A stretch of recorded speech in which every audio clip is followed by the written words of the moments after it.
35-lapper for the pro late models as well. You see a lot of dew on these race cars. That's paling in comparison to what we had as far as moisture went this afternoon, right about 4 o'clock. It was an absolute downpour, and they have dried this track, and surprisingly, we're only about a half hour behind. It was quite a gully washer, that is for sure. It was at one point raining so hard you couldn't see across from the tower to the backstretch here. That's how hard it was coming down. But the track crew doing a great job. Still a very high humidity level here, as you do see the light glistening off these race cars, and you can see how much condensation is on not just the front windshield, but the back windows of these race cars as well. So temperatures will come up in the race cars, and that won't be a problem once we get moving. But a very, very humid night here as we get set to roll off for the first of our feature events tonight, and the first championship we will determine here this evening. Good field of cars in most of our classes tonight. 4 races will be on track on this Thursday evening at New Smyrna Speedway. Honestly thought we weren't going to get a chance to race, even though the forecast for the evening looked okay. That rain that fell for a couple of hours between 4 and 6 o'clock just made it look like we weren't going to have a chance to get on track, but the officials really stuck through it, and we're going to try to complete night 7 of 7. We've got them all in so far. It's been beautiful weather all week long. This weather forecast got a little worse for the day as the day got here, and it got worse as the day went on as well. Here's the super late model point standings coming into the final night for the supers. We're going to determine a champion, and look how close the points are. It is tied at the front. Gavin Bichelle and Derek Griffith. Gavin looking for his first World Series championship title. Derek Griffith going for his 3rd. Whoever finishes highest here tonight, Adam, going to walk away with that championship trophy. Corey Hall, George Phillips, and Carson Brown all have had really great weeks. They round out the top 5. Don't count Corey Hall or George Phillips out yet. I think they're in striking distance. That's a matter of 2 spots for Corey Hall. He's picked up a win this week. Gavin Bichelle has picked up a win, so they have the tiebreaker advantage, at least at this point, over Derek Griffith, who is tied for that point championship lead right now. This race will be 100 laps. The annual Orange Blossom 100 taking place here at New Smyrna Speedway. This is an event that took place at Orlando Speed World as well as here at New Smyrna. And it's been here the last several seasons, still trying to fire the 9 car of Brad Mayup, multi-time champion. These cars rolling off, probably not real good vision. Brad May, maybe that's why he's not rolling out. He can't see out of the window. No chance he can see through the window right there. And look at this. Gavin Bichelle has already gotten sideways, and you know, the tires, it takes a while for them to come up to temperature. This racetrack probably still has a little bit of residual moisture, perhaps a top layer of moisture. No telling what happened over there, but it could be just about anything on a night like tonight. But Gavin Bichelle already sideways as we are putting some heat in the tires here. Track looks to be in really good shape. Here's Gavin Bichelle going into the corner. Oh, yeah, just a little bit too much. Trying to get some heat in the tires and had her crank left, got on the gas a little bit down in turns 3 and 4 and spun it down to the flat of the racetrack. 17-year-old Gavin Bichelle, when the week started, he was 16. He, on the day before his birthday, won the Tuesday night event for the super late models of the ASA Stars National Tour, claiming his first win in that series at the season opener, besting a field of 32 cars in the Clyde Hart Memorial 200. And he's going for a championship here tonight. Tied right now, has the tiebreaker with Derek Griffith. He would like to just go out with a win, and that makes things simple when it comes to the points battle. Griffith has been very consistent. He just hasn't been able to get to victory lane. Perhaps tonight's tonight. He's got a great starting spot. He will start alongside Gavin Bichelle up on the front row. Former 2-time champion here. I believe he's also picked up a championship in the sportsman division here, if memory serves correctly. He's had a really good week. Had a little rough luck in the ASA Stars National Tour race the other night. Was involved in a little accordion effect on a restart that knocked the nose off of that car, as we see it's Candygram Man down there. Somebody, if you remember the old Saturday Night Live skit, there's our pal Matt Dillner down getting some content. Great stuff all week long. Absolutely. Here at the World Series for Matthew Dillner, hanging out with Rob Blount, Brandon Paul here at the World Series of Asphalt Stock Car Racing. You know, you and I have lived and breathed pavement late model racing pretty much our entire lives. I don't think you will find three guys who are into it as much as we are, other than Matt Dillner, Brandon Paul, and Rob Blount. They truly have been living the dream here this week. Those three have really put together some great content pieces, and of course Matt, with his unique personality and great sense of humor, has come up with some really cool stuff too. There's a good look at Corey Hall. He's had a really strong week here, hasn't he, Adam? He has, and for him to win this point championship, going to need to finish a couple spots ahead of both Derek Griffith as well as Gavin Bichelle. If he wins the race and they finish no closer than 2 spots behind, then he would be on his way to a championship. Already 1 win under his belt this week. And Super Late Model Action also had a great night on Tuesday in the ASA Stars National Tour race, where he finished 3rd. Great podium finish on Tuesday night. Another podium finish here last night as we take a look at the starting lineup. Lined up by points here tonight. Straight up from points, Gavin Bichelle has the advantage. He's on the pole and will set the field to green when it's time to go. Derek Griffith will start alongside in second, looking for his 3rd World Series championship. Corey Hall and George Phillips making up row number 2. Carson Brown, he has gone to victory lane this week. He will start alongside Nicholas Noggle in the number 08 automobile. Billy Van Meter slated to go inside row number 4 alongside Brad May.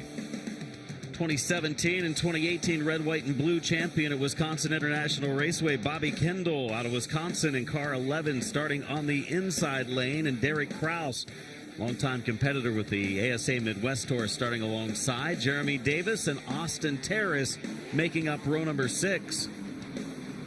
And let's round out the field. Gabe Summers in the 15, starting alongside another Midwestern driver, Ty Fredrickson in the 36. Jimmy Renfrew Jr. making the leap into the super late model division. He's alongside Robert Jonas in the 22J, and David Weaver in the number 112 car, slated to start out back. First of 4 races tonight was a full moon, snow moon last night. Tonight, it still looks pretty full when it's not behind the cloud cover that we currently have covering it up right now. Top of the back straightaway here at New Smyrna Speedway. We've had some intermittent cloud cover over the racetrack here, even after the sun has gone down. Doesn't look like there's any additional precipitation in the neighborhood, but you know, we are here in Florida. That could pop up, but it doesn't tend to pop up once the sun has gone down. We'll send it back downstairs to Jesse for a quick reread. Jesse, what you got? Did you guys say this was night 7? Have we done 7 nights of this? Yep, because I'm pretty sure all last night I thought it was night 5. So apologies to night 6. I pretty much just skipped right over you, but happy to take on night 7 from down here. I will say no precipitation in the forecast. However, there are still some puddles down here on pit road. Don't expect to see any major pit stops during this race unless teams need to work on some damage, but are going to have to be aware of some of these areas where there's some standing water down here. Absolutely, and it's okay, Jesse. Not everybody has to math well. I don't math well. You know? I mean, when I come up with what night it is, I have my fingers in the air counting. I got into this job because I heard there would be no math. That was kind of the whole Absolutely. point. You know? She will not be figuring out their fuel mileage tonight. Jim Trado did a nice job. I think somebody was figuring out some fuel mileage the other night. Wasn't the teams. Wasn't the teams. Lights are out on the pace car, Adam. We're going to come to green for 100 quick laps. Gavin Bichelle to the outside. Derek Griffith to the inside. Underway for the Orange Blossom 100 at New Smyrna Speedway, the final super late model race of the week, and George Phillips already scuffing up the right side of the race car, skims the wall into turn 1. Shouldn't be any major damage. He will continue as the battle for the lead ensues. Griffith really digging hard to the inside. He would like to get out front and get clear of Gavin Bichelle. Right now, Bichelle really rolling the top side well. He will lead lap number 1. It will be Bichelle taking the advantage off of turn number 2. Griffith dropping in line. He's had a pretty good run just about every night this week. He's been consistent in the 12, a little bit faster and competing for wins, and getting his first with that big 200-lap race was Gavin Bichelle. And he has a good-looking race car right now in the first couple of paces. Bichelle in his first full season running super late models. Meanwhile, Griffith, kind of a grizzled veteran at this point. He's been one of the top super late model drivers in the nation for the past decade or so, as we've got a battle back in the pack. Brad May trying to look to the outside of Carson Brown in the 81. Derek Kraus making a run to the inside in the 9. He started in the 10th position. Kraus running in 8th, looking for 7th. Has Billy Van Meter there in the 23 behind him. There are a couple of full-timers, a few full-timers from the ASA Stars National Tour running right there at the tail end of the top 10, trying to work their way forward. They haven't been in action every single night here. It mired them deeper in points. That's why they're starting toward the back. It's good experience nonetheless for these three, trying to fine-tune their cars here at New Smyrna Speedway. Looks like there may be some damage to the nose, the right side of the nose on the 23 car. Billy Van Meter, of course, coming through the pack. Certainly high chances to make some contact with some other drivers out there, and that probably is what happened.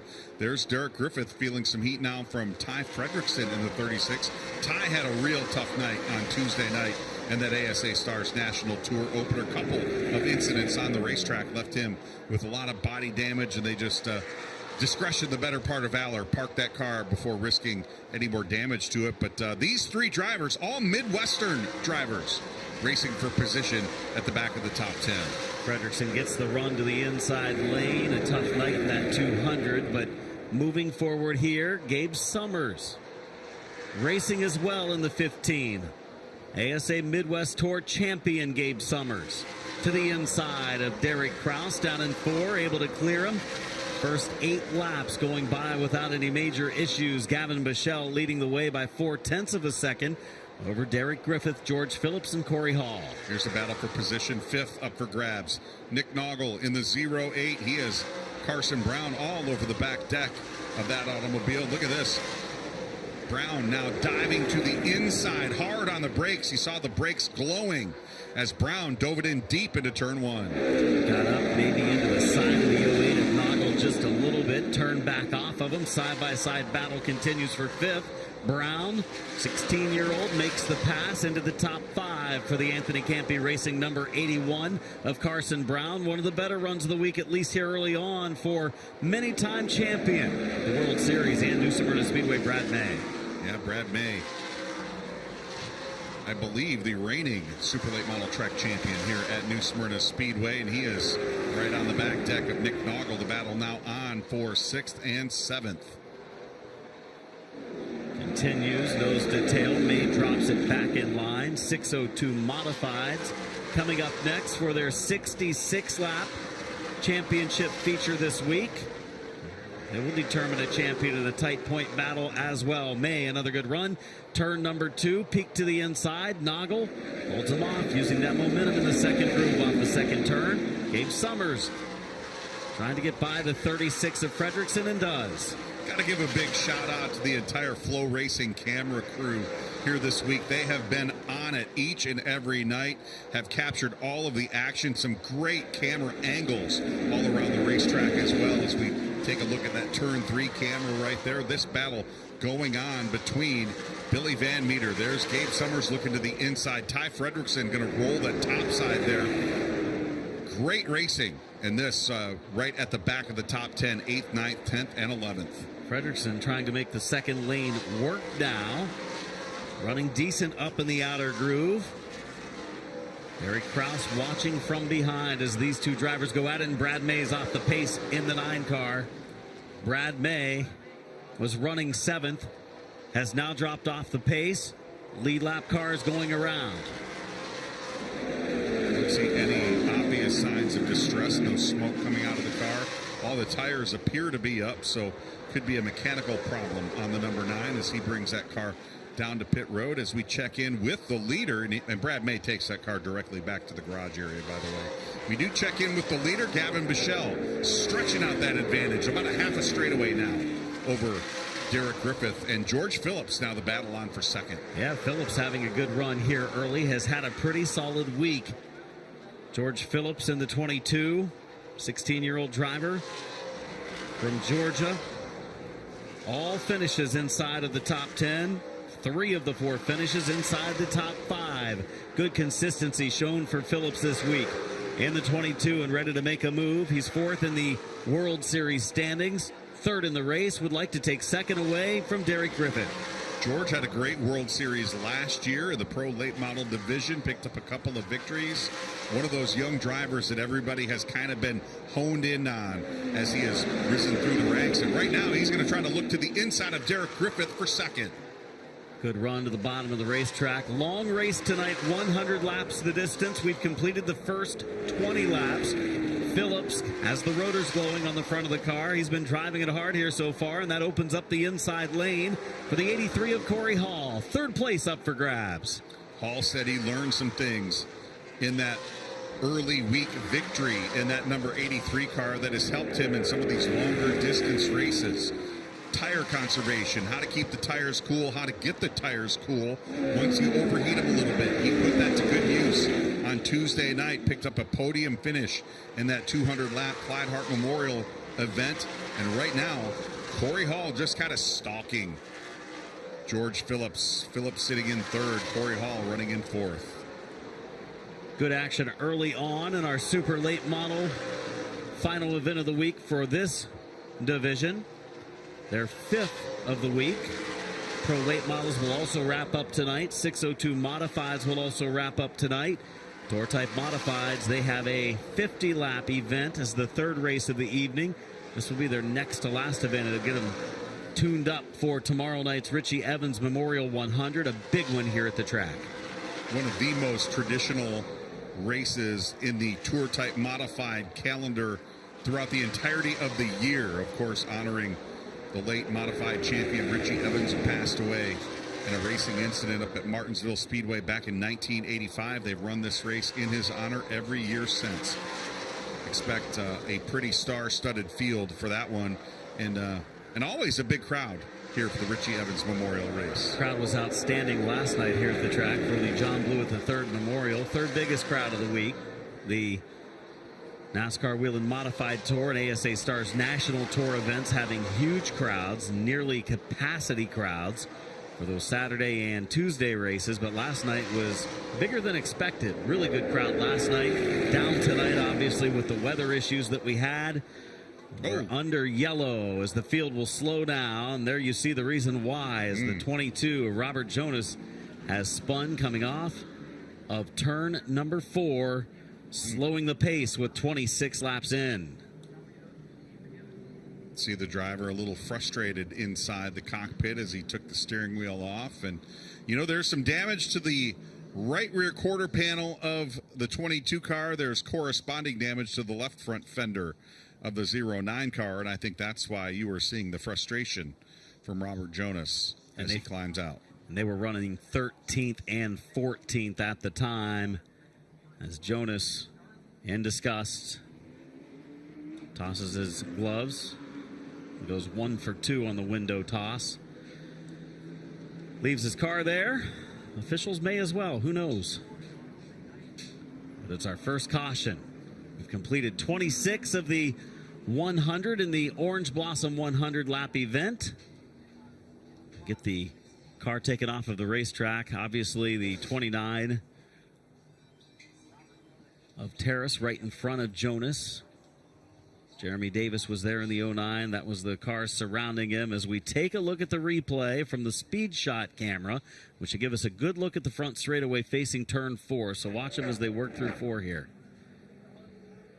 It looked like he had slowed down almost. Maybe trying to come to pit road.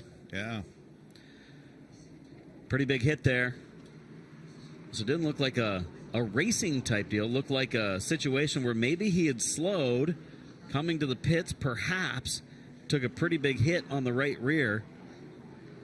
Definitely some cross signals right there, regardless of what it was. Absolutely. We're going to take a quick timeout. We have our first yellow flag with 26 laps in, 74 laps to go. Leading is Gavin Bushell.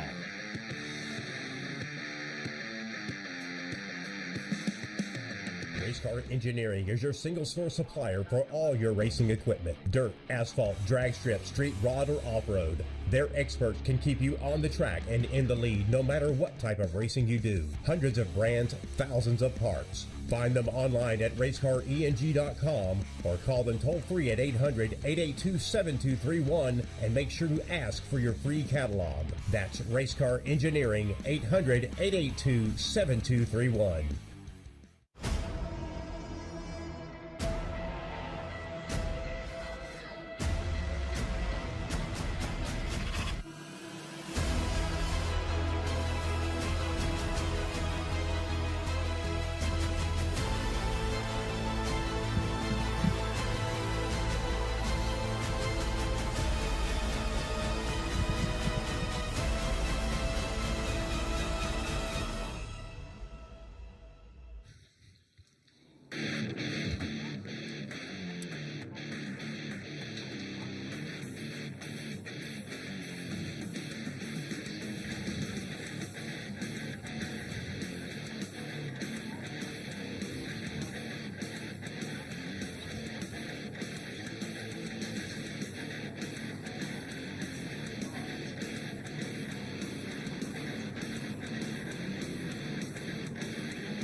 Ended up not even needing a tow truck, well, other than to push it off the racetrack. Robert Jonas in the 22 after some contact. May or may not have been coming to pit road when the contact ensued, as the night comes to an early end. Take another look at the replay, slowing it down a little bit.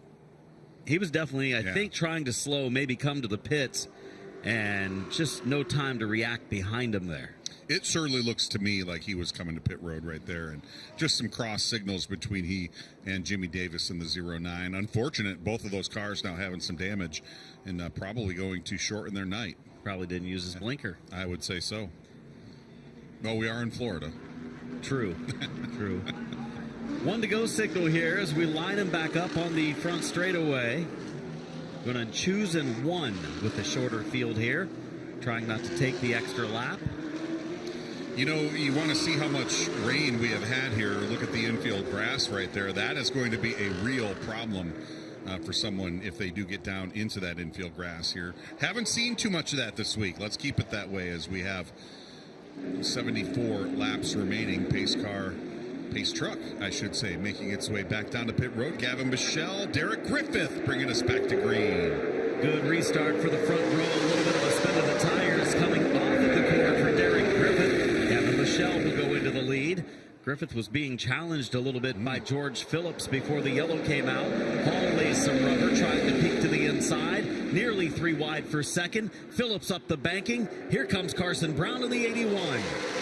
Looks like Derek Griffith might have just given George Phillips the slightest little bit of a hip check there going into turn 3. That opens the door for Corey Hall to take the third position. Here comes now Carson Brown to the inside of Phillips in turn 3. Nearly making some contact side to side between Brown and Phillips. Again, down in turn 1, close racing. Ty Fredrickson having a nice little run here, has made some moves. He's picked up some spots. He started this race in 14th. He's up to 6th. He's just out of the picture there. That's the battle for the number 2 spot. Fredrickson, of course, the son of Big Dan Fredrickson, long time Midwest late model campaigner. Dan himself picked up a couple of wins down here in World Series competition over the years. Nope, go ahead. Side by side between Summers there and Noggle. And back to the battle for second place. Here's Hall on the inside of Griffith. Griffith, for the time being, holding off the 83 of Hall, 2 of our point contenders. Again, we started this race by points tonight with Bochelle, with Griffith, and with Hall, all a threat for the championship, but he drops back in line. One of those having problems brought out our first caution moments ago. Robert Jonas is with Jesse Punch. Robert Jonas out of the race car. Robert, first of all, are you okay? That was a hard hit down there in turn 4. It's so hard to hear. Tell me what happened. So we were having battery issues earlier today. In turn 1 and 2, the car shut off.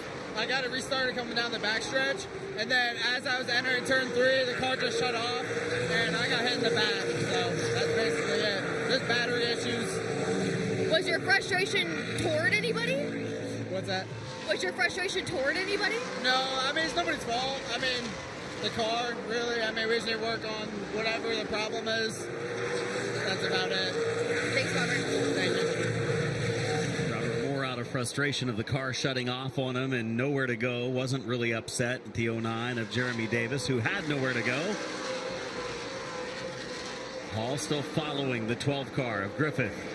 The 81 of Brown riding in line as well. Some of these drivers may be being a little patient. We've now completed the first 1/3 of the event.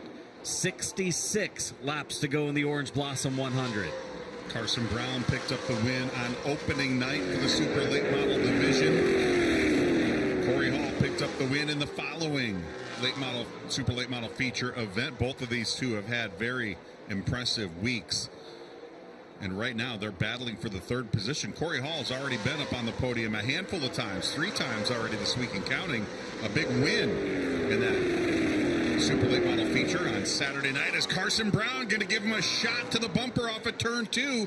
Brown going to steal that position. Oh, he hooks him! Brown hard into the wall. Brown got into him down in turn number 2, and we'll have to look for sure, but it looked like Hall kind of returned the favor coming down the back straightaway as Brown had made the move on Hall for the 3rd position. Still in the first half of this race, 36 laps completed. And a pretty good hit for the 81 of Carson Brown. Could have been worse. How he hit, where he hit, but still bad enough for Brown. There's Hall on the right side. After the contact, his car looks to be in pretty good shape. Little bit of a wrinkle on the left front of the hood. Yeah, he was obviously not too happy with the shot that Carson Brown gave him coming off at turn 2. Let's take a look at the replay, Adam. There's Brown climbing out as we look at the replay. Oh. Stand by. Good to see Carson Brown get out of that race car right there under his own power, assisting giving the track crew some instruction on what to do with the race car. So Carson Brown looks to be okay. We'll head back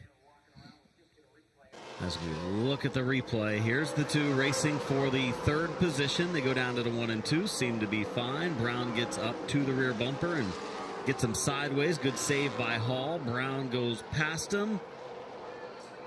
I want to say Hall kind of came down into the right rear, but again, that angle is tough. Sometimes the driver on the inside comes up. This angle might show a little bit more. Go down the straightaway. Maybe a little bit of both there. It's really tough to tell. Really hard to tell based on those 2 angles right there. And you do have to just assume perhaps that Corey wasn't going to be too happy with them, but I think it's a big leap to say that he intentionally hooked him and sent him into the fence. So in any case, the red flag is out for this incident. Safety crew on the scene. Carson has climbed out of that car, and we are currently under the red flag with 36 laps in the books. This is the first of 4 races tonight, 602 modifieds and a 66 lapper will be coming up in a little bit.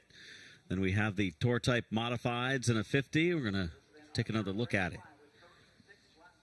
Another look at the replay here from turn 1 and 2. This could be the angle that kind of clarifies things. Let's see if we can get another look at it. There's the initial contact. Yeah, I'd say 83 kind of came down into the right rear. Certainly looks like it from that angle. So good shots from our FloRacing video crew, getting a few different looks at the accident between Corey Hall and Carson Brown, bringing out the yellow and now the subsequent red. Cars coming to a stop 36 laps in.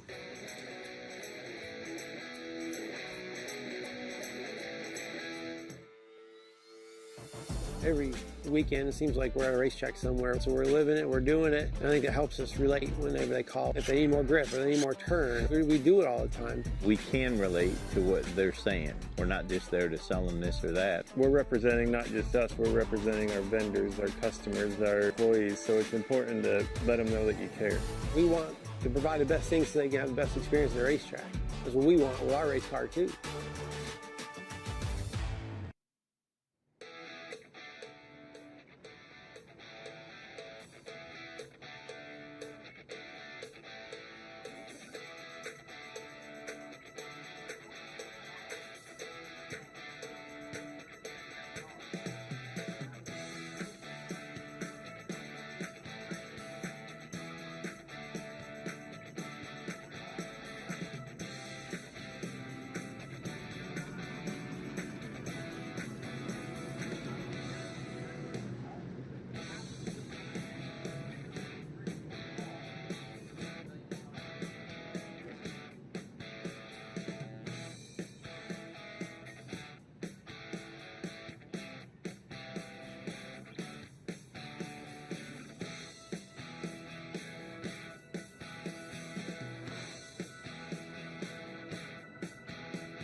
Welcome back to night number 7 of World Series of Asphalt action here at New Smyrna Speedway. The red flag has been lifted here during super late model competition. Carson Brown was just involved in that last incident on the racetrack. What happened exactly there between you and the 83? Yeah, nothing really happened. I was trying to chase him down from just falling back on that initial start, and I got to him in 1 and 2, and he parked it in the center, and I just got into him a little bit, and then he just completely right hooked me down the backstretch. Do you have anything to say to them? Do you think you'll have any sort of a conversation? Yeah, I heard he's been black flagged, so that's actually where I was headed. Thanks for the time. Thank you. Yeah, Corey Hall in the 83 is parked in his pit stall. Crew and driver talking to the officials after the retaliation by Hall, perhaps with the 81 of Carson Brown. And there is the damage to the 81 car. There's the officials chatting with the team. The driver looks like still buckled in the race car there. Been a good week for Corey Hall, but not the way he was looking to end it here tonight, if indeed he has been parked by the officials. We'll try to get some clarification on that momentarily.